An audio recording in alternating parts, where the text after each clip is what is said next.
তোমাকে মাওলা শুধু দুনিয়ার জন্য বানান নাই, টাকার জন্য বানান নাই, পয়সার জন্য বানান নাই। আমার মাওলা তোমাকে শুধু দুনিয়ার ঘরের জন্য বানান নাই। আমার মাওলা তোমাকে জমির জন্য বানান নাই, সরদারি করার জন্য আমার মাওলা তোমাকে বানান নাই। যদি কলবটাকে পরিষ্কার করতে পারো, তোকে দেখতে পাবা আমার মাওলা তোমার মধ্যে তার মহাব্বত দেওয়ার জন্য সৃষ্টি করেছেন। এই মহাব্বত অন্য কেউ ধারণ করতে পারে না। আমার মাওলার মহাব্বত পাথর পাহাড় ওজন করতে পারে না। আমার মাওলার মহাব্বত আসমান সহ্য করতে পারে না। আমার মাওলার মহাব্বত জমিন সহ্য করতে পারে না।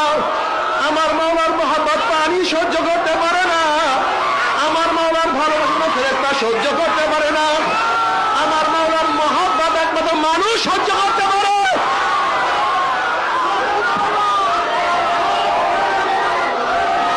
এই বসেন, আমার মাওলা পাক রব্বুল আলামিন তোমাকে কি দিয়া বানাইছে, কিভাবে বানাইছে, কলব থেকে আমার মাওলায় কিভাবে বানাইছে তুমি কি দেখো না? তুমি কি খেয়াল করো না? উমর ইবনে খাত্তাব রাদিয়াল্লাহু তাআলা আনহু নবী আলাইহিস সালাতু ওয়াস সালাম হত্যা করার জন্য নাঙ্গা তলোয়ার নিয়ে রওনা করছে। তো যখন কলবটা কালি ছিল, কলবটা ময়লা ছিল, ওই কলবের মধ্যে আলো ছিল না।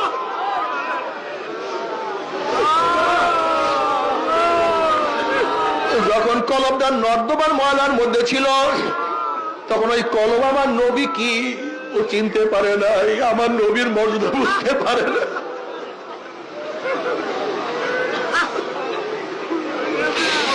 কিন্তু যখনই উমরের কলবটা পরিষ্কার হয়ে গেছে, দেখে আমার নবী